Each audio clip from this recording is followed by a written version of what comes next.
Assalamualaikum everyone. In my last video I talked about compulsory subjects, थोड़ा सा उनकी importance पे बात की और मैंने आपको ये बताया कि उनको कैसे prepare करें. Now when it comes to the optional subjects, तो optional subjects को कैसे देखना है, optional subjects को choose कैसे करना है, अपने interest के according करना है, कौन से subject scoring हैं, थोड़ा सा इस बारे में briefly बात कर लेते हैं. ठीक है. सो ऑप्शनल सब्जेक्ट्स के आप लोगों को 6 ग्रुप्स गिवन होते हैं. एफपीएससी की वेबसाइट से जो आप सिलेबस डाउनलोड करेंगे ना, वहाँ पे 6 डिफरेंट ग्रुप्स होंगे और वो जो डिफरेंट ग्रुप्स हैं उनमें से आपको 600 मार्क्स के सब्जेक्ट्स चूज़ करने होते हैं. अब ऐसा भी हो सकता है कि आप 200 मार्क्स के 2 सब्जेक्ट्स चूज़ करें और बाकी के 2 सब्जेक्ट्स 100 मार्क्स के चूज़ करें. ये भी हो सकता है कि आप 100 मार्क्स के 6 सब्जेक्ट्स चूज़ करें. So when it comes to group number 1, इसमें सारे के सारे सब्जेक्ट्स 200 मार्क्स के होते हैं और अगर आपके बैकग्राउंड हो, डिग्री हो अकाउंटेंसी और ऑडिटिंग में, इकोनॉमिक्स में, कंप्यूटर साइंस में, तो आप ये सब्जेक्ट्स ऑप्ट कर सकते हैं. अदरवाइज पॉलिटिकल साइंस या आईआर में से आपको कोई ऑप्ट करना होता है. अगेन पॉलिटिकल साइंस और आईआर कैसे ऑप्ट करना है, क्यों ऑप्ट करना है या नहीं करना, इस पे फिर डिटेल में बात कर लेंगे. आज हम लोग ऑप्शनल सब्जेक्ट्स के ग्रुप्स पे बात कर लेते हैं. फिर ग्रुप नंबर 2 में फिजिक्स और केमिस्ट्री 200 मार्क्स के सब्जेक्ट्स हैं, बाकी के 100 मार्क्स के सब्जेक्ट्स होते हैं.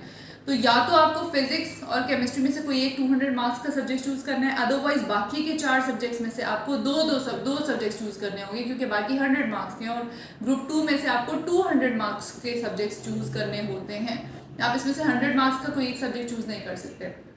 सो बाकी के जो सब्जेक्ट रह जाते हैं वो applied math, pure math, statistics और जियोलॉजी हैं. सो इनमें से आपको 200 मार्क्स के 100 मार्क्स के कोई 2 सब्जेक्ट्स चूज करने होंगे. अगर तो आप 200 मार्क्स का फिजिक्स और 200 मार्क्स का केमिस्ट्री चूज नहीं करते. Then comes group number 3. Group number 3 में you have business administration, public administration, governance and public policy और town planning and urban management. इनमें से आपको 100 मार्क्स का कोई एक सब्जेक्ट चूज करना होता है. और नॉर्मली अगर बैकग्राउंड ना हो तो यूजुअली पब्लिक एडमिनिस्ट्रेशन या GPP, governance and public policy में से कोई सब्जेक्ट चूज किया जाता है. देन कम्स ग्रुप नंबर 4 जिसमें हिस्ट्री है, इंडो पाक हिस्ट्री है, हिस्ट्री इस्लामिक हिस्ट्री है, ब्रिटिश हिस्ट्री है, यूरोपियन हिस्ट्री है और यूएस हिस्ट्री है. यूएस हिस्ट्री पास में एक बहुत पॉपुलर सब्जेक्ट रह चुका है. उसकी रीज़न ये है कि उसका सिलेबस काफ़ी शॉर्ट है और काफ़ी स्कोर देता था, बट अभी रिसेंटली इसको टारगेट किया जाने लगा है. तो बाकी के हिस्ट्री के जो सब्जेक्ट्स हैं वो चूज़ किए जा सकते हैं. इवन यूएस हिस्ट्री को भी चूज़ किया जा सकता है if you study in depth. उसके बाद ग्रुप नंबर 5 में general studies, environmental sciences, agriculture and forestry, botany, zoology, English literature और उर्दू लिटरेचर है. इन सब में से आपको एक सब्जेक्ट चूज़ कर सकते हैं और हर एक के 100 मार्क्स हैं. सो सिलेबस देखें और अपने इंटरेस्ट के अकॉर्डिंग आप इसमें से भी कोई एक सब्जेक्ट चूज़ कर सकते हैं. देन कम्स ग्रुप नंबर 6 जिसमें आपके लॉ के सब्जेक्ट्स हैं.